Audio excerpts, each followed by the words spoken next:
नमस्कार, आप देख रहे हैं सी न्यूज भारत। मैं हूं आपके साथ स्नेहा सिंह। वक्त हो गया है न्यूज बुलेटिन का। इस बुलेटिन में हम जानेंगे कहां पूर्ति निरीक्षक ने दिव्यांग राशन कार्ड धारक की शिकायत पर की बड़ी कार्रवाई, कहां बीएस शॉप के खिलाफ महिलाओं में फूटा गुस्सा। साथ ही जानेंगे कि कहां तेल कीमतों पर कांग्रेस का हल्ला बोल जारी है। ऐसी तमाम खबरों पर विस्तार से करेंगे चर्चा। तो चलिए शुरू करते हैं खबरों का सिलसिला। मामला जिला बदायूं के तहसील बिलसी क्षेत्र के ग्राम खितौरा कुंदन का है, जहां राशन कार्ड धारक लालाराम की एक वीडियो वायरल हुई थी। वायरल वीडियो में लालाराम बोल रहे थे कि हमें राशन नहीं मिला। बिलसी पूर्ति निरीक्षक संजय चौधरी के संज्ञान में आते ही तुरंत कोटेदार से संपर्क किया। कोटेदार के द्वारा बताया गया कि राशन कार्ड धारक लालाराम का ई पास मशीन में अंगूठा नहीं आया था, इसलिए राशन नहीं दे पाए थे। जैसे ही अंगूठा आ जाएगा हम राशन दे देंगे। क्या नाम भैया आपका? लालाराम। कौन सा गांव है? गोदनगला। राशन मिल गया आपके लिए? हाँ, मिल गया। किसने दिलवाया राशन आपको? सरकारी लोग आए थे।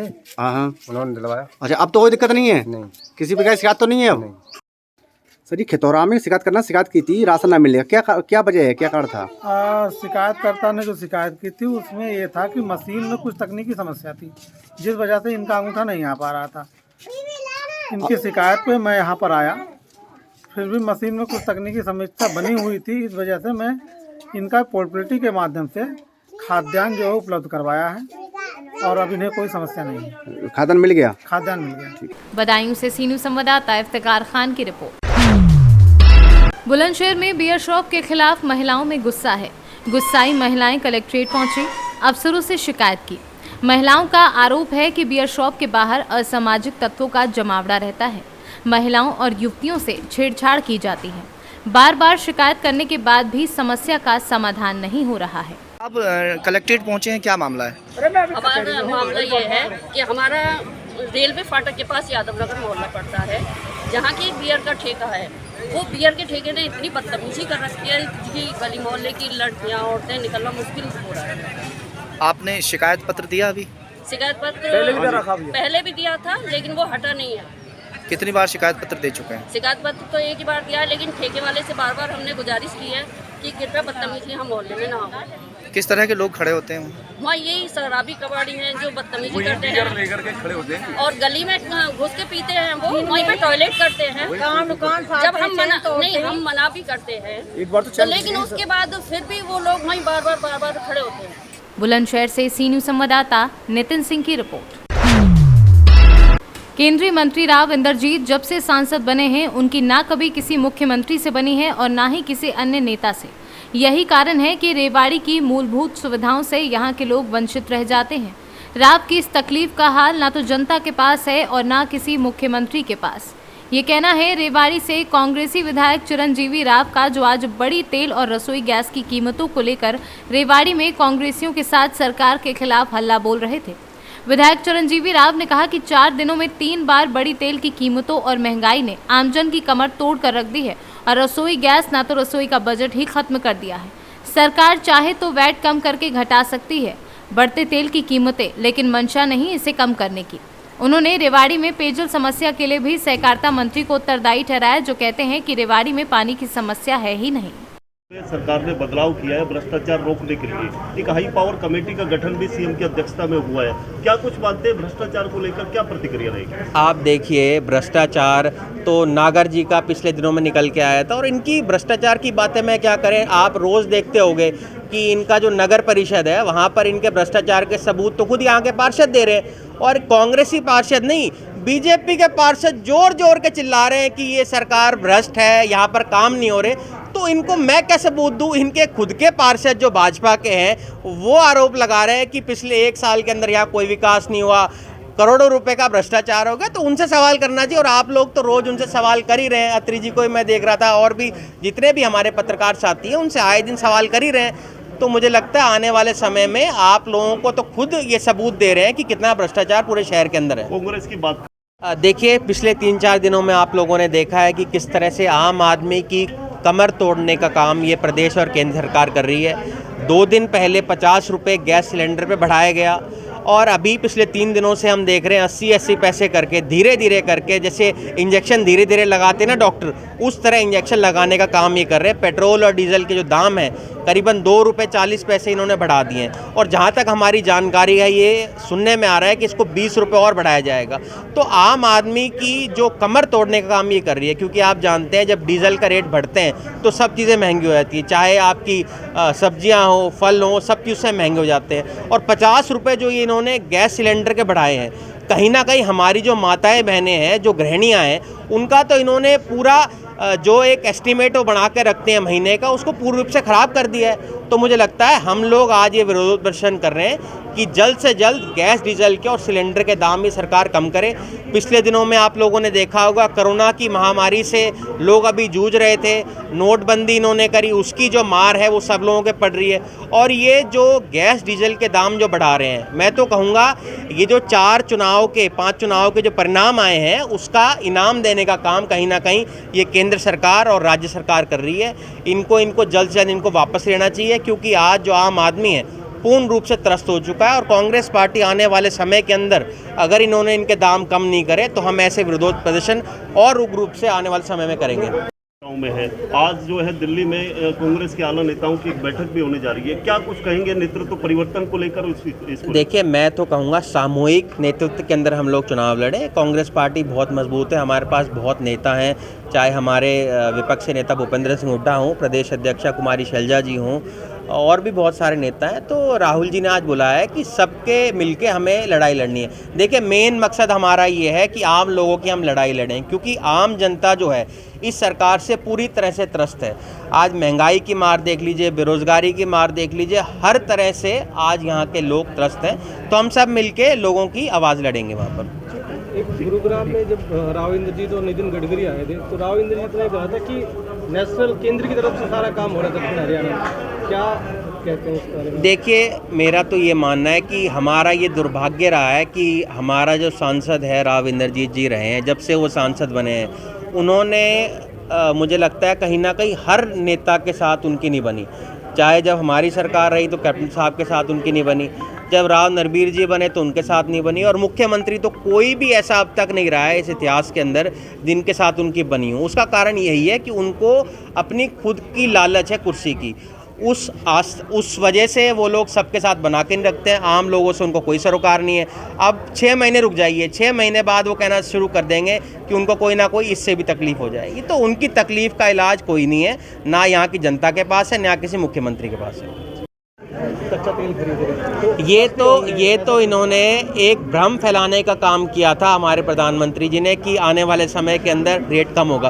पर आप सभी जानते हैं जब अंतर्राष्ट्रीय मार्केट के अंदर कच्चे तेल की जो कीमतें हैं उनमें इतना उछाल है, इन्होंने ये रोक के इतने दिनों तक ये रखा कि लोगों को पता ना चल पाए। पर आप देखिए, आपने वैट उन पर इतना ज़्यादा लगा रखा है, अगर आप उसको कम करेंगे तो आने वाले समय के अंदर ये कभी भी उसके रेट कम कर सकते हैं, पर इनकी इच्छा ही नहीं है इसको कम करने की। विधायक जी, कई सारे मुद्दे आपने सदन में उठाए, एक पानी का मुद्दा भी उठाया, क्या कुछ है पूरा मामला और क्या कहेंगे? देखिए, पानी का मुद्दा तो आप जानते हैं कि पिछले 1.5-2 साल से हम देख रहे हैं, एक दिन एक छोड़ के पानी हमारे रेवाड़ी शहर के अंदर आता है। और मैंने भी बहुत लोगों से सुझाव मांगे थे, भाई आप क्या चाहते हैं कि किन मुद्दों के ऊपर हम लोग उठाए जाएं, आपके मुद्दे उठाएं। और वहाँ पर खुद हमारे बनवारी लाल जी ने स्पष्ट रूप से झूठ बोला कि रेवाड़ी के अंदर पानी की समस्या नहीं है। तो मुझे लगता है जब भी वो बावल के अंदर या रेवाड़ी के अंदर आए, यहाँ की आम जनता को उनसे सवाल करने चाहिए कि एक दिन एक छोड़ के जो हमें पानी आ रहा है उसका तो मुझे लगता है कहीं ना कहीं उनको मेरा साथ वहाँ पर देना चाहिए, क्योंकि उनको भी यहाँ के लोगों ने वोट देकर बनाया है। पर कहीं ना कहीं झूठ उनका वहाँ पर बोलना, इससे साफ रूप पर चलता है कि यहाँ के लोगों से उनको कोई सरोकार नहीं है।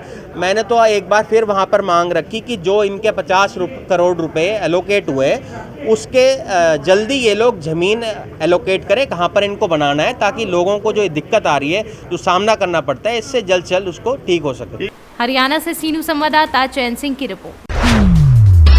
पूर्वी चंपारण के चुरैया में बाइक सवार अपराधियों ने मारी गोली, इलाज के दौरान हुई मौत। बता दें कि चुरैया प्रखंड के लालबैगिया चौक पर शिक्षक एवं मछुआ विभाग के नेता राम विनय साहनी को 2 बाइक सवार अपराधियों ने करीब 8:30 बजे लालबैगिया पेट्रोल पंप के सामने होटल पर गोली मार दी।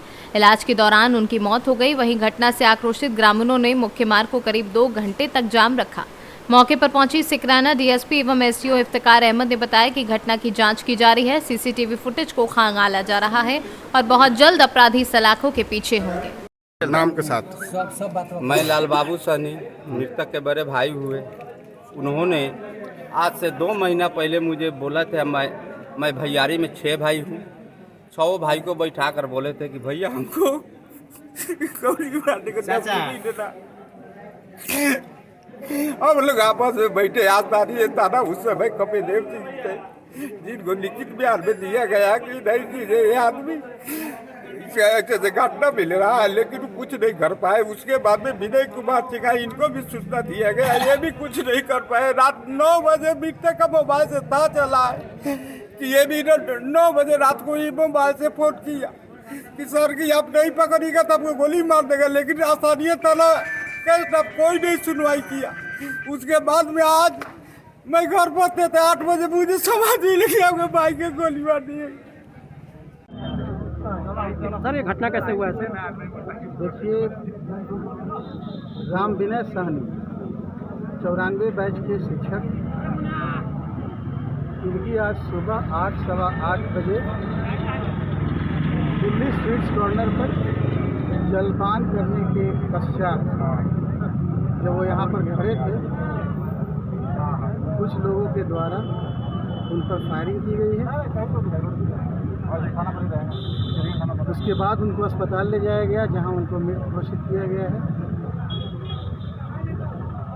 घटना की सूचना प्राप्त होते ही SHO चिरैया, हमारे आरक्षी उपाधीक्षक महोदय,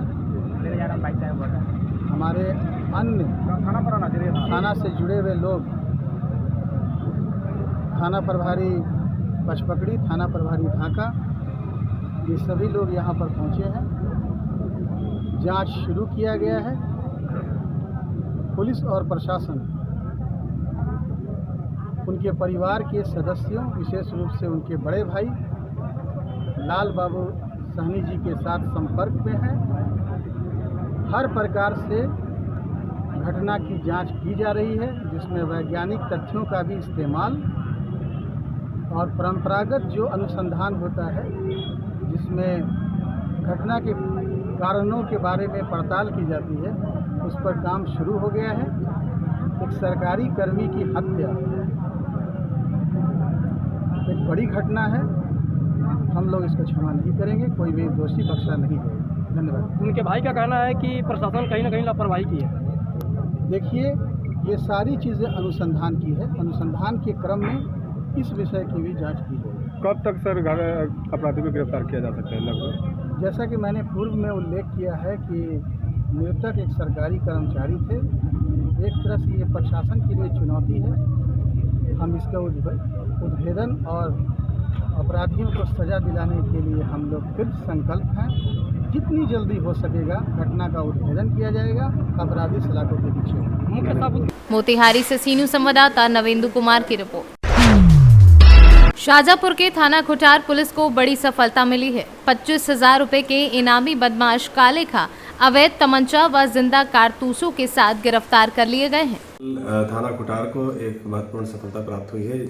उसके द्वारा 25,000 रुपये पुरस्कार घोषित अपराधी काले खां को गिरफ्तार किया गया है। अवैध तमंचा और कारतूस बरामद हुआ इसके कब्जे से। ये यहाँ गैंगस्टर एक्ट में वांछित चल रहा था और ये गोकश है। इसके अन्य साथी जेल में है। ये बंडा थाने पर अभियोग पंजीकृत किया गया था और इसकी विवेचना थाना खुटार द्वारा की जा रही थी और खुटार पुलिस द्वारा इसे गिरफ्तार किया गया है। इसके द्वारा अब तक किए गए अन्य अपराधों के बारे में भी जानकारी की जा रही है और तदनुसार अग्रिम कार्रवाई की जाएगी।